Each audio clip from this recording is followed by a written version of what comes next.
Hello friends, welcome you all to my channel रासायनिक तड़का। तो आज मैं आपके लिए लेकर आई हूँ video number 2, metals and non metals. Video को स्टार्ट करने से पहले I would like to request you कि प्लीज़ इस वीडियो को अगर आपको पसंद आती है तो लाइक करें, और जिसने अभी तक मेरा चैनल सब्सक्राइब नहीं किया है वो मेरे चैनल को सब्सक्राइब करें। तो चलिए स्टार्ट करते हैं। आज हम डिस्कस करेंगे chemical properties of metals and non metals, यानी कि धातु एवं अधातु के रासायनिक गुणधर्म। पहले मैंने मेटल्स के बारे में डिस्कस किया है। हाँ जी, तो इसमें स्टार्ट करते हैं। धातुओं का वायु में दहन, यानी कि reaction of metals with oxygen. क्या होता है जब मेटल्स ऑक्सीजन के साथ में रिएक्ट करते हैं? मेटल्स ऑक्सीजन के साथ रिएक्ट करने का मतलब क्या है? हम मेटल्स को बर्न कर रहे हैं, यानी कि उनको हम ऑक्सीजन में जला रहे हैं, क्योंकि जलाने के लिए, दहन करने के लिए हमें ऑक्सीजन चाहिए। सो द रिएक्शन इज, जब मेटल ऑक्सीजन के साथ में अभिक्रिया करता है, रिएक्ट करता है, तो क्या फॉर्म होता है? मेटल का ऑक्साइड फॉर्म होता है, यानी कि धातु का ऑक्साइड बनता है। जैसे मैंने आपको 3 एग्जाम्पल्स इसमें बता रखे हैं। मैग्नीशियम ऑक्सीजन के साथ अभिक्रिया कर रहा है, रिएक्शन कर रहा है, मैग्नीशियम ऑक्साइड दे रहा है। देन कॉपर ऑक्सीजन के साथ रिएक्शन कर रहा है, कॉपर ऑक्साइड बना रहा है। ये कॉपर 2 ऑक्साइड है एक्चुअली में। देन एल्यूमिनियम ऑक्सीजन के साथ रिएक्शन कर रहा है और एल्यूमिनियम ऑक्साइड बना रहा है, Al2O3। एंड आई होप आप 9th में आपको फॉर्मूलाज बनाने आते होंगे। अगर मैं बोल रही हूँ एल्यूमिनियम ऑक्साइड, तो आपको एकदम से इमेज बननी चाहिए कि एल्यूमिनियम ऑक्साइड मतलब Al2O3। Magnesium oxide means MgO।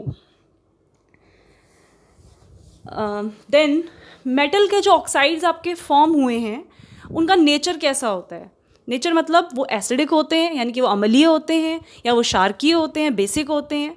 ठीक है, तो मैं आपको बता दूं, जब भी कोई मेटल, पहली बात तो जब भी कोई मेटल ऑक्सीजन के साथ में अभिक्रिया करता है तो वो मेटल का ऑक्साइड बनाता है, यानी कि धातु का ऑक्साइड फॉर्म होता है। और उसका नेचर कैसा होता है? वो नेचर में अम्लीय होता है, यानी कि एसिडिक होता है। एसिड्स की बहुत सारी प्रॉपर्टीज़ हैं जो हम पहले भी डिस्कस करेंगे, चैप्टर 2 में डिस्कस किया होगा, आपने पढ़ा होगा, मैं दोबारा डिस्कस कर लूँगी। एसिड्स की बहुत प्रॉपर्टीज़ होती हैं, ठीक है। जैसे वो लिटमस के साथ में, ब्लू लिटमस रेड में शो करता है, ये कुछ प्रॉपर्टीज़ हैं, ठीक है। देन जैसे उसने दिखा रखा है कि मैंने सपोज सोडियम का ऑक्साइड लिया, Na2O, इसको पानी में डाला, उसका सॉल्यूशन बनाया, वाटर में डाला H2O में, तो उसने हमें सोडियम हाइड्रोक्साइड दिया, NaOH दिया, ठीक है। NaOH जो कि एक क्या है? वो एक क्षार है, वो एक अल्कली है। अल्कली क्या होती है? जो हमारी ये बेसिस की जो डाइल्यूट सॉल्यूशंस होती हैं, वाटर में जो सॉल्यूशन बनती है, उसको हम क्षार बोलते हैं, यानी कि अल्कली बोलते हैं। चलिए नेक्स्ट बढ़ते हैं आगे। मैंने एक बहुत ही ब्यूटीफुल सी आपको वीडियो दिखाई है कैसे मैग्नीशियम बर्न करता है ऑक्सीजन में।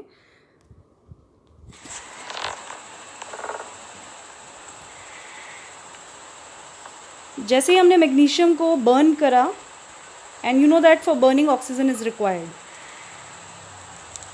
तो ये बहुत ही bright white light, sparkling white light के साथ, बहुत ही स्पार्कलिंग वाइट लाइट के साथ में ये जलेगा।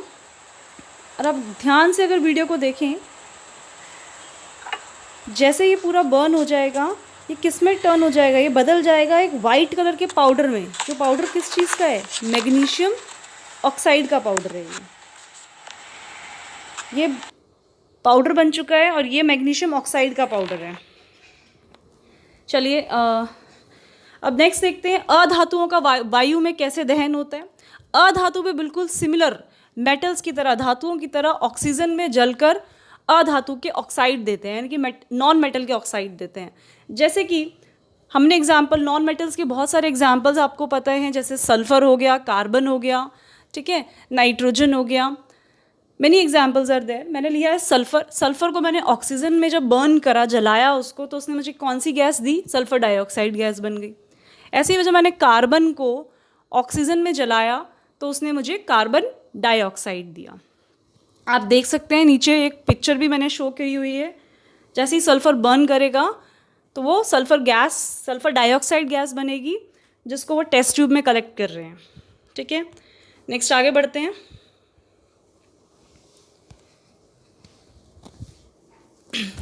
अब एम्फोटेरिक ऑक्साइड्स क्या होते हैं, यानी कि उभयधर्मी ऑक्साइड क्या होते हैं। उभयधर्मी ऑक्साइड अभी हमने पीछे एक स्लाइड में डिस्कस किया था। जब हमारे मेटल ऑक्सीजन के साथ अभिक्रिया कर रहे थे, रिएक्शन कर रहे थे, तो मेटल ऑक्साइड बन रहा था, यानी कि धातु का ऑक्साइड बन रहा था।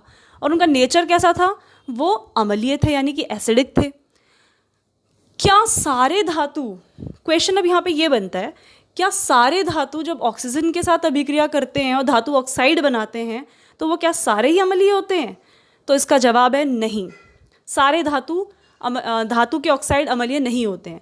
कुछ ऐसे धातु के ऑक्साइड होते हैं जो अम्लीय नेचर भी और जो क्षारकीय नेचर भी, यानी कि क्षार की तरह भी, आपके बेस की तरह भी शो करते हैं प्रॉपर्टीज़, और एसिड की तरह भी प्रॉपर्टीज़ शो करते हैं।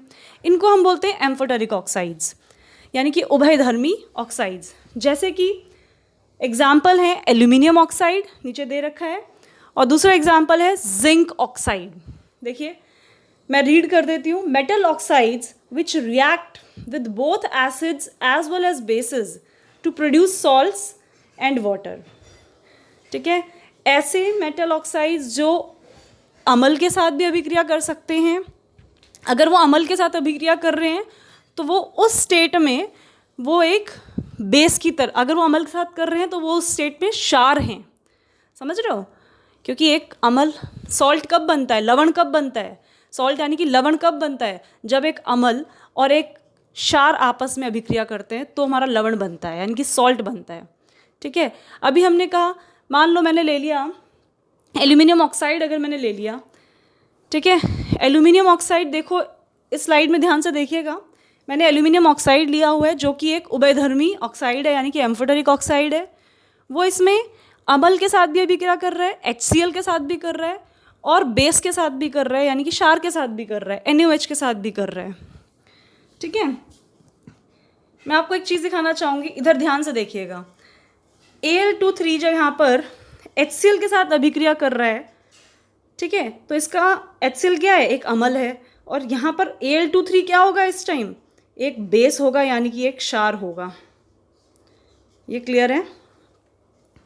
ठीक है, तो सारे मेटल के ऑक्साइड, सारे धातु के ऑक्साइड्स अम्लीय या क्षारकीय नहीं होते हैं, कुछ हमारे उभयधर्मी भी होते हैं, जिसके उदाहरण आपको याद करना बहुत ज़रूरी है, Al2O3 और जिंक।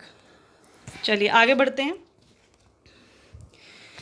अब हम पढ़ते हैं नेक्स्ट मेटल्स की रिएक्शन, यानी कि धातु की रिएक्शन पानी के साथ। ठीक है, अभी हमने पढ़ी थी ऑक्सीजन के साथ कैसे अभिक्रिया करते हैं, ऑक्सीजन के साथ में वो धातु के ऑक्साइड बनाते हैं, मेटल के ऑक्साइड बनाते हैं। अब ये है कि मेटल्स वाटर के साथ कैसे रिएक्शन करता है।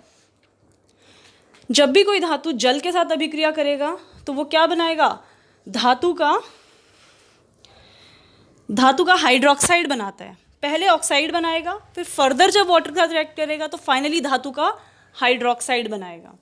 तो सिंपली आप ये याद रख लीजिए, जब भी कोई धातु जल के साथ अभिक्रिया करेगा तो वो धातु का हाइड्रोक्साइड बनाएगा।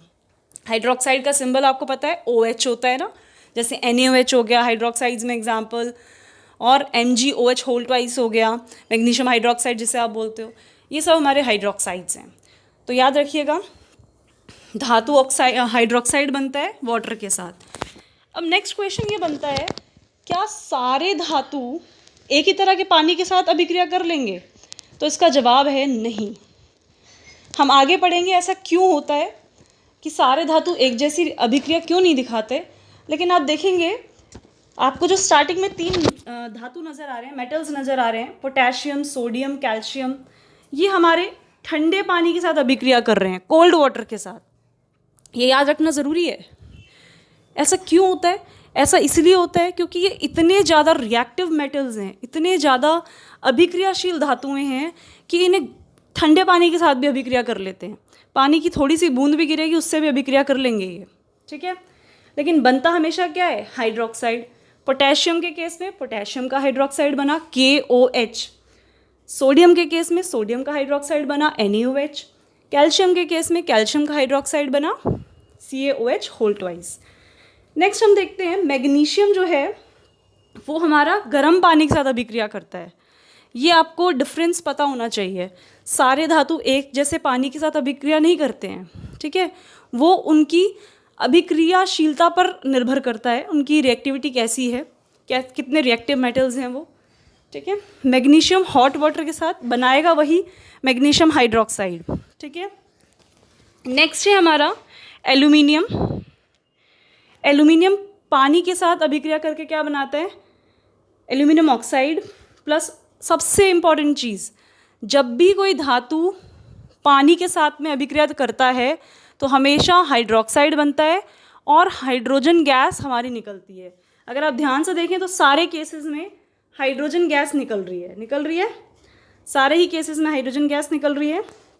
बट अब ज़रा इधर देखिएगा, एल्यूमिनियम और आयरन जो हैं ये हमारे भाप के साथ अभिक्रिया करते हैं, यानी कि स्टीम के साथ अभिक्रिया करते हैं। ये एल्यूमिनियम प्लस वाटर, वाटर यानी कि स्टीम फॉर्म है, देखो गैस लिखा है ना यहाँ पे, गैस फॉर्म है।